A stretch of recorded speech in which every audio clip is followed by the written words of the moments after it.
Shalom Aleichem, Besem Hamasya, salam sejahtera dalam nama Kristus. Kita ketemu lagi dulur. Pada kesempatan ini saya akan bicara tentang doktrin keselamatan atau soteriologi. Jadi soteriologi adalah cabang dari teologi yang mempelajari bagaimana manusia bisa lepas dari dosa supaya dia diselamatkan. Nah, lantas apa tujuan kita mempelajari soteriologi? Sebelum menjawab, saya mau ajukan dulu pertanyaan. Pernahkah Anda berpikir, kira-kira seandainya malam ini saya mati, saya masuk surga atau neraka? Nah, pertanyaan semacam ini biasanya tidak akan muncul ketika Anda sedang di tengah keramaian, atau sedang bekerja, atau sedang berdua dengan orang yang Anda kasihi. Pertanyaan seperti ini biasanya muncul ketika Anda sedang sendiri. Anda terjebak dalam rumah, malam hari, di luar hujan, mati lampu, nonton TV tidak bisa, buka internet tidak bisa, sehingga kemudian Anda duduk termenung sendirian. Di saat seperti itu biasanya ada perasaan dingin, perasaan kosong, perasaan hampa. Ya, jadi Anda tahu, Anda sadar bahwa Anda tidak bisa menggali apa-apa dari dalam diri Anda sendiri. Anda membutuhkan rangsangan dari luar supaya Anda merasa utuh, merasa penuh. Di saat seperti itu akan lahir pertanyaan-pertanyaan yang mendalam, yang filosofis. Pertanyaan tentang makna hidup, tujuan hidup. Jika hidup hanya berakhir sampai di sini, lantas bagaimana dengan kesalahan-kesalahan saya yang tidak pernah saya pertanggungjawabkan? Kalau seandainya surga dan neraka ada, kira-kira saya nanti kalau mati masuk surga atau neraka? Nah, ini yang kemudian membuat kita merasa takut ya. Nah, seringkali orang takut itu bukan takut pada kematian, tetapi takut pada misteri di balik kematian. Seperti tadi saya katakan, ada kesalahan, ada dosa yang sampai hari ini, bahkan sampai menjelang kita mati, itu tidak pernah diketahui orang lain dan tidak pernah kita pertanggungjawabkan. Nah, itu ada beban moral. Ya, seperti seorang pengedar narkoba ketika dia membawa tas ya, berisi sabu-sabu, dia masuk ke minimarket, lantas kemudian ada polisi datang. Dia pasti takut. Padahal polisnya ke situ tidak tahu bahwa dia ada orang yang membawa narkoba. Dan Pak polisi datang hanya sekedar untuk mau beli rokok. Tapi si pengedar narkoba ini pasti takut. Karena dia merasa bersalah, merasa berdosa. Nah, kita pun begitu.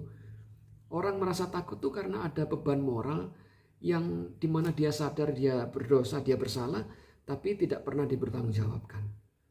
Nah, jadi tujuan daripada kita mempelajari soteriologi supaya kita memiliki kepastian bahwa kita sudah lepas dari dosa dan memiliki pengharapan bahwa kita akan hidup bahagia bersama dengan Allah di sorga. Nah, kira-kira gitu. Nah, lantas selanjutnya ya kita melihat latar belakang. Tadi kita sudah mengawali dengan dosa. Nah, pengertian dosa itu apa sih? Dalam Alkitab dikatakan begini ya. Tidak seorang pun yang benar, seorang pun tidak, karena setiap orang telah berdosa dan telah kehilangan kemuliaan Allah. Kata dosa di sini menggunakan kata hamartia. Hamartia artinya meleset atau tidak kena sasaran. Dengan kata lain, dosa adalah kegagalan manusia untuk hidup memenuhi standar kesucian Allah. Jadi Allah itu standarnya sangat tinggi, sangat suci. Dia tidak hanya melihat dosa itu hanya dari perbuatan, tapi juga melihat motivasi di balik setiap perbuatan itu. Alkitab mengatakan manusia hanya melihat apa yang nampak, tetapi Allah melihat sampai ke dalam hati. Jadi hati manusia itu kotor, tidak ada yang suci. Bisa saja kita di atas permukaan nampak baik, nampak suci, tapi sebetulnya di dalam hati kita ini kotor, kita ini penuh dengan pikiran-pikiran serta keinginan-keinginan yang jahat. Gitu. Jadi kalau hanya diukur dari perbuatan, ya, kita bisa saja merasa lebih baik dari orang-orang yang saat ini di dalam penjara karena kasus pembunuhan, perampokan, pemerkosaan, dan sebagainya. Tapi coba seandainya alam pikiran kita dibentangkan seperti sebuah layar film gitu ya. Kita dilihat sebagaimana kita adanya, orang lain bisa melihat pikiran-pikiran tersembunyi yang selama ini tidak diketahui oleh orang lain. Nah, di situ akan nampak bahwa ternyata kita juga punya pikiran-pikiran yang sama jahatnya dengan orang-orang yang saat ini tinggal dalam penjara. Ya, bedanya Mereka yang di penjara itu melakukan apa yang mereka pikirkan, sementara kita tidak. Tetapi kita tidak melakukan bukan berarti kita lebih suci dibanding mereka. Tidak ya. Ada banyak alasan kenapa kita tidak melakukan. Misal karena kita takut ketahuan, takut nama baik jatuh, reputasinya rusak, tidak punya keahlian, tidak punya kesempatan. Tapi bukan karena pada dasarnya kita suci. Jadi kita itu sekedar lebih baik dibanding orang yang tinggal dalam penjara, tetapi antara kita dan mereka sama-sama orang berdosa. Nah, syarat masuk surga itu bukan orang yang baik, tapi orang yang tidak punya dosa. Sehingga kita sebetulnya tidak punya peluang sedikit pun untuk masuk surga. Sebetulnya begitu. Ya. Jadi kalau hanya dari perbuatan, ya, seorang suami bisa saja dia itu tidak pernah benar-benar selingkuh. Ya. Tapi kalau kemudian pikirannya ngeres terus, melihat gambar jorok aja dia sudah terangsang, ya otomatis di mata Allah dia juga berselingkuh, dia berdosa. Ya, ini yang menjadi penghalang. Kalau tidak percaya begini caranya. Jadi jangan menguji diri kita dengan godaan-godaan yang besar. Ya, kita kalau ingin tahu tabiat kita yang sebenarnya itu melihat ya diri kita saat menghadapi godaan-godaan kecil. Kalau godaan besar, ya memang semua orang bisa menghindar. Ya, ada seorang pejabat yang tidak mungkin dia terang-terangan selingkuh kan. Dia tidak mungkin terang-terangan pergi ke tempat pelacuran. Gitu kan. Tapi kalau kemudian ditempatkan ya orang yang paling suci, paling saleh, paling alim sekalipun paling agamis ya. Katakan seorang pejabat wis. Dia ditempatkan di sebuah pulau terpencil berdua dengan Syahrini, berdua dengan Luna Maya atau dengan siapa? Nikita Mirzani. Ya, siapa bisa jamin ya? Mungkin sehari 2 hari tahan, tapi setelah itu ya mana tahan gitu kan. Seorang istri juga begitu, bisa saja dia nampak setia kepada suami dan anak-anaknya kan. Tapi seandainya ditempatkan ya di sebuah pulau terpencil bersama dengan Cristiano Ronaldo, ya pasti akan selingkuh juga. Nah, ini yang kemudian membuat kita itu harusnya tahu diri ya, bahwa kita ini tidak sebaik atau tidak sesuci seperti yang kita pikirkan. Nah, kita layak semuanya ini masuk ke dalam neraka gitu. Nah, lantas bagaimana solusinya? Ya, kita melihat begini ya. Allah itu selain dia maha adil, dia juga maha kasih kan. Di dalam keadilannya Allah harus menghukum setiap orang yang berdosa. Ya, setiap yang bersalah harus dihukum. Kalau tidak dihukum ya orang mati langsung masuk surga, berarti Allah tidak maha adil. Itu satu. Di sisi lain ya nomor 2, Allah juga maha kasih. Di dalam kasihnya Allah tidak mau kita dihukum. Maka ya kan, karena semua orang harus dihukum tapi di sisi lain Allah tidak mau kita dihukum, Allah mengutus Sang Firman datang ke dunia menjadi manusia. Sehingga misi Yesus, Firman yang menjadi manusia ini datang ke dunia adalah untuk menebus dosa-dosa kita. Dia menjalani hukuman, dia menjalani siksaan yang seharusnya kita jalani. Sehingga ketika kita percaya kepada Yesus, di situ dosa-dosa kita ditimpakan kepadanya. Maka Alkitab berkata, terkutuklah orang yang digantung di kayu salib. Karena apa? Memang setiap orang yang menanggung dosa, ya itu dia menjadi kutuk. Dan karena tidak ada seorang pun yang layak untuk menggantikan semua orang, harus yang maha suci, maka Allah mengutus Sang Firman yang adalah pribadi Allah Tritunggal itu datang ke dunia untuk menjadi manusia. Sehingga di dalam kesuciannya Yesus sanggup menghapus dosa-dosa kita, dan di dalam kasihnya juga dia menyatakan kasihnya kepada kita, dan sekaligus dia menegakkan prinsip keadilan. Nah, di sini kita itu kalau kita melihat lagi ke Alkitab ya, sekali lagi dosa itu kan bukan sekedar perbuatan, tetapi kecondongan hati. Jadi kayak semacam ikatan, semacam perhambaan atau semacam perbudakan. Ya, kalau kita mau melepaskan budak itu kan sebetulnya caranya kan cuma 3. 1, diangkat menjadi istri, zaman dulu ini ya. Yang kedua, diangkat sebagai anak. Dan yang ketiga, ditebus. Ditebus ini sudah kita lihat tadi kan. Bagaimana dia yang tidak berdosa dibuat menjadi dosa karena kita. Supaya dalam dia kita dibenarkan Allah. Kan begitu. Nah, tetapi diangkat sebagai anak. Alkitab juga mengatakan bahwa barang siapa yang percaya kepadanya diangkat sebagai anak-anak Allah. Diangkat sebagai istri juga sudah dilakukan. Ya, manakala Kalau kita baca kitab Wahyu, di situ ada pernikahan ya antara mempelai pria yakni Yesus dengan mempelai wanita yakni gerejanya.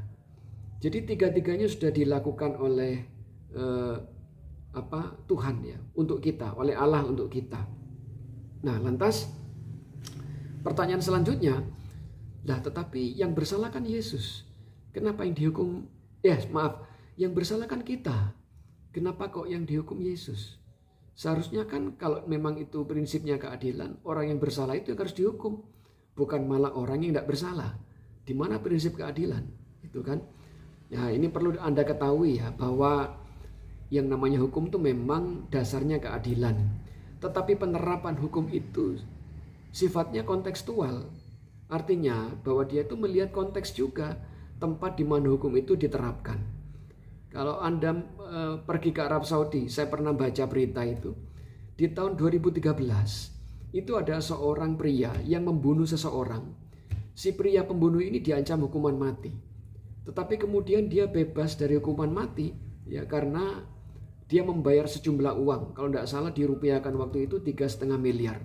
Ya, diberikan kepada keluarga korban dan keluarga korban memaafkan dia. Pada akhirnya dia lepas loh dari hukuman mati, dari tuntutan hukum. Ini itu namanya diyat kalau dalam istilah hukum di Arab Saudi ya. Di Pakistan juga begitu. Seorang laki-laki dia membunuh temannya, dia bebas dari hukuman. Gara-gara dia membayar diyat yang nilainya itu 650 juta kepada keluarga korban. Jadi, tapi begini, diyat itu sebetulnya juga tidak sama ya prinsipnya dengan konsepnya dengan penebusan. Kalau diyat itu semacam kayak kompensasi, sementara penebusan itu kan menggantikan. Ya, jadi dia menebus membayar sejumlah uang tertentu atau menggantikan hukuman ya sehingga orang yang seharusnya dihukum itu bisa bebas. Sementara kalau diyat itu dia kompensasi. Tetapi diyat itu ketika orangnya lepas dari tuntutan hukum gara-gara sudah dibayarkan atas kesepakatan dengan keluarga korban, itu juga sama nilainya dengan penebusan. Fungsinya sama dengan penebusan gitu. Jadi ini adil, bukan tidak adil gitu ya. Konsep penebusan dosa itu bukan tidak adil, justru itu adil. Ya karena di negara-negara lain pun juga diterapkan prinsip-prinsip yang sama ya. Seperti itu. Nah, lantas pertanyaan lagi berikutnya, kenapa kok tidak dilepaskan dari dosa dengan cara menjalankan perintah-perintah agama? Ya, karena di antara semua agama di dunia itu hanya Kristen ya yang tidak mendasarkan keselamatan pada perbuatan baik, apalagi berbuat baik dengan menjalankan perintah-perintah agama. Pertanyaannya, apakah peraturan agama atau hukum agamanya salah? Tidak. Perintah agama, hukum agama itu suci, kudus karena berasal dari Allah. Tetapi manusianya yang lemah gitu. Jadi kalau misalkan sekarang ya Anda melakukan suatu kejahatan, katakan Anda melakukan transaksi narkoba ya, 1 kilo sabu-sabu. Kemudian Anda ditangkap polisi. Anda tidak bisa kemudian ngomong sama polisi sama hakim, saya jangan dihukum dong, nanti saya akan berbuat baik. Tidak bisa. Walaupun Anda mau berbuat baik dengan memberi makan ada anak-anak yatim, memberi santunan buat fakir miskin, tetap yang namanya keadilan harus ditegakkan. Anda harus dihukum. Itu yang pertama. Yang kedua, ya sekali lagi kalau saya kasih ilustrasi begini, bukan hukum agama yang salah, tetapi kitanya yang lemah, yang berdosa. Ya, jadi begini ilustrasinya. Seandainya ini di dalam sebuah permainan sepak bola, ya, kalau tidak ada aturan main, maka setiap pemain bebas menggiring bola itu seenaknya, ya, bebas menggiring bola dengan kaki, dengan tangan, dengan siku, dengan kayu, dengan tongkat, dengan apa saja. Kiper pun juga begitu, bebas dia mau ngapain aja bebas. Tapi persoalannya, apakah enak dilihat ya? Sepak bola yang semacam itu apakah enak ditonton? Kan tidak. Jadi supaya enak ditonton, supaya tertib harus ada aturan. Tapi justru karena ada aturan, maka potensi pemain untuk melanggar maka semakin besar. Gitu. Sama seperti itu. Ya, jadi ketika tidak ada aturan hukum, kita bebas berbuat dosa apa saja, berbuat jahat seperti apa saja, bebas. Karena tidak ada aturan hukum. Kita mau merampok, kita mau membunuh, kita mau memperkosa, bebas. Tapi kan kacau kalau seperti itu. Supaya tertib ada aturan, dibuatlah aturan hukum. Tapi justru karena ada aturan hukum, maka potensi kita untuk melanggar semakin besar. Nah, di situ persoalannya. Itu ya. Jadi saya mau kasih gambaran aja gini, kalau kita membaca di surat Roma 7 ya. Itu saya coba untuk bacakan, tapi ini dengan terjemahan bebas ya. Rasul Paulus mengatakan begini di surat Roma itu. Dia berkata begini, dahulu sebelum aku mengenal hukum agama, aku tidak tahu apa itu keinginan. Aku tidak tahu apa itu hawa nafsu. Tapi setelah ada hukum agama yang mengatakan jangan mengumbar hawa nafsu, lewat perintah itu, dosa mulai menipu aku. Dosa mulai menimbulkan beragam keinginan dan hawa nafsu di dalam diriku sehingga aku sering terpikat dan terperdaya olehnya. Sehingga hukum agama yang semula dimaksudkan membawa aku pada kehidupan kekal, sekarang justru jadi batu sandungan. Karena setiap kali aku berusaha mentaatinya, aku sadar bahwa semakin banyak pula aku melanggarnya. Aku tahu bahwa berzina itu salah. Aku tahu bahwa memperkosa itu dosa. Dan aku tidak mau, aku tidak suka, aku benci semua itu. Tetapi kenapa sesuatu yang tidak aku suka, aku benci dan tidak mau aku lakukan, kok justru itu yang aku lakukan? Kata Rasul Paulus, aku manusia celaka, siapa yang dapat menyelamatkan aku? Jadi di sini sebetulnya kalau kita melihat sampai ke dalam hati, kecondongan hati kita itu senantiasa kepada dosa, kepada hal-hal yang tujuannya itu hanya untuk memuaskan diri sendiri, hawa nafsu kita sendiri dibanding mementingkan kehendak Allah. Maka karena itu dosa harus diselesaikan supaya kita tidak ada beban moral, supaya kita tidak takut lagi pada misteri di balik kematian. Disitulah kemudian Yesus Kristus mengambil alih semuanya. Dia mengambil alih hukuman dan dosa yang seharusnya Anda dan saya jalani.